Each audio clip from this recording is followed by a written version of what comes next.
And eventually there'll be AI comedy. No. You're not immune from it. No. Okay. I love when you No say way. stuff like this. No way. Okay. No way. They've made, so far, this has already happened. Yeah. They've made Yeah. sort of software that can write papers. You that might get replace submitted. the Mexicans that are making the kitchens, but you're not going to replace the comedians. Not going to happen. So you think that machine learning will never be capable of understanding humor? Yes, correct. I think not only will it be capable Because it doesn't understand anything. It doesn't understand. Machine learning doesn't understand. They've done that experiment. What is it called? The Turing test? Yeah, it's equivalent to the Turing test, but it's called the something in the box. What is it called? Well, I don't think the question is whether it understands. The question is whether it Do you can know what I'm replicate. referencing? The study that they made where they does that person speak English? You're asking them questions. They use Chinese characters, and the person in the room had like responses to those Chinese characters, but they don't really understand Chinese in the room. Right. They just know how to respond. Right. So I don't think, to answer your question, I don't think a computer will ever understand humor. I just think it will know what is the right thing to say in that moment. Yes. And then the question is understanding important? I don't think so. If you make me laugh, it doesn't matter whether you understand it's funny or not. It's going to make me laugh. Right. So understand, I disagree. The ability to make people laugh, maybe. I mean, there's certain things that are just not formulaically funny. Like there's certain things you just cannot reproduce. Like you can't make Chris Farley. Like there's no AI that can be Chris Farley. There's no AI that can just say things funny, can just be funny, exude funny. I bet you AI could write like one-liner jokes. Like, oh, you didn't see that coming. Here's like a bait and switch. But I don't think that they can be funny. See, I think the thing that you're thinking that it can't predict new things. Like Chris Farley was a new thing. Sure, he had references and stuff like that. There's a little bit of like Belushi in him. There's a few other things, but it was his own version that was perfect for that particular moment in time.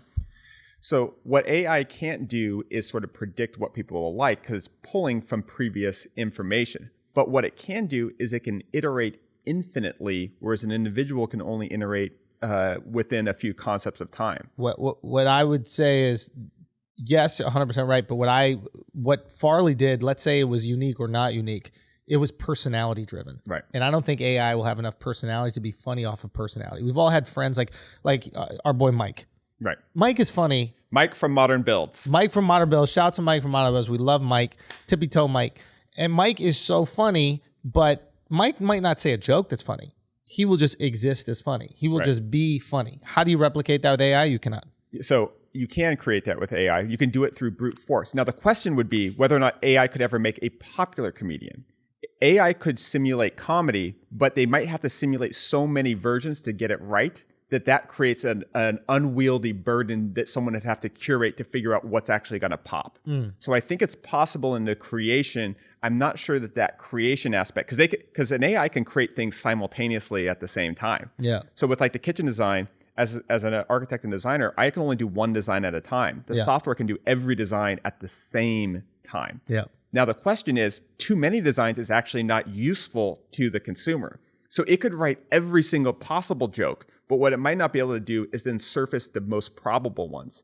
So it's not the generative things that are impossible. It's like it generates so much that it creates this infinite mess that can't be navigated to actually surface the things that are going to work to an audience. Sure. So it could generate like 1,000 different possibilities, and you have to work through 1,000 different ones to find the one, and it wouldn't know which one it is because it doesn't feel.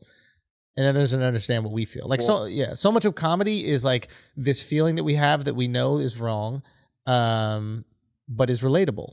So and how does an AI develop a feeling that they know is right, or they don't understand right or wrong, and they don't understand relatability? They just develop the different kitchens. It would be if they could make a audience AI that then interfaces with the comedian AI, and if they studied enough audience members and been like, oh, these people laugh at this. And if they could create enough thing where then that audience could do an infinite number of sets, then you have accelerated evolution, and that's where you're really in trouble. I think that could create a woke comedian. Like that could create like a Williamsburg comic book store comedian. Like I'm gonna tell.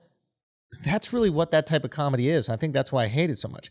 Is that I'm just gonna tell people the thing that they want to hear, and I'm gonna be clever about it instead of telling people the thing that they feel that they might not even want to feel, but we all feel and we relate to, and then making that fun. Why does that bother you so much, though? Like, I've heard you sort of talk, it just annoys you, but you're not like an unprogressive person. You're like a kind and thoughtful person to the people that are sort of in your life, but you're so offended in a visceral way. I'm not progressive in my comedy. Yeah. I don't believe in progressive Is it the comedy. performative part that just kind of irks you? Yeah. It's mixing that in with something that's supposed to be for this other thing. Yeah, you're taking advantage of it. It's kind of like food is art, like kind of a thing. Like, oh, here's this delicious sea foam. Yeah. It's like, though because I'm so devoid from like making food, I'm like so removed from it that I can appreciate that. Like I can watch, what is that restaurant in Chicago that they did? Linea, or yeah. Like most, I imagine foodies would look at that and be like, why are you making bubbles out of food? Like, get over it. But I'm such a chimp. I'm just like, bubble food? It floats? Cool. Let's go, babe. So if I just love comedy and I love the authenticity in comedy, and obviously all the people that I care about within comedy are super authentic, and I try to be authentic. So when I see it done in a fraudulent way, I just don't relate to it as much.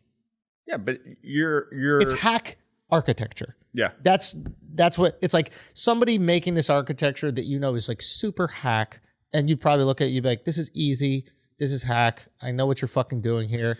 Yeah. And imagine they presented it as if it was the most exquisite, beautiful art you've ever seen in your life. So for me, the thing that I think sustainability is really important, but the thing that would always irk me is when people be like, I put solar panels on this house and it's now sustainable. And it's like, look, that's a good thing. Yeah. It's a great thing. Solar panels are awesome technology. It's really cool to own your energy source. It's a way to like take money that was going to a utility bill and increase the value of your home, and you actually own your own means of production. That's awesome.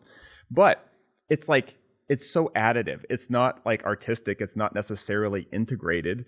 It's not thoughtful. It's just like, it's additive brownie points in the sort of sustainability arena, and it's not necessarily good integrated design. So as a designer, you're like, I don't like the aesthetic. Yeah. But as someone who cares about the environment, you're like, all right, that's cool. You're trying to do something. Yeah, it's easy to add something that's like a badge of goodness, right? It's like, virtue signaling. Is that your issue? It's the same thing with like, it's the same thing with like, and I think virtue is actually a good thing. Yeah. But the signal part could actually be signaling real virtue. I don't have a problem with virtue signaling. I have a problem with disproportionate signaling and a small amount of virtue. If the virtue is huge and the signal's small, good job. If the signal's fucking huge and the virtue is like just slightly above the bare minimum, you're not doing much. You're taking the easy way out for the highest reward. Right. And that is my issue with that type of comedy.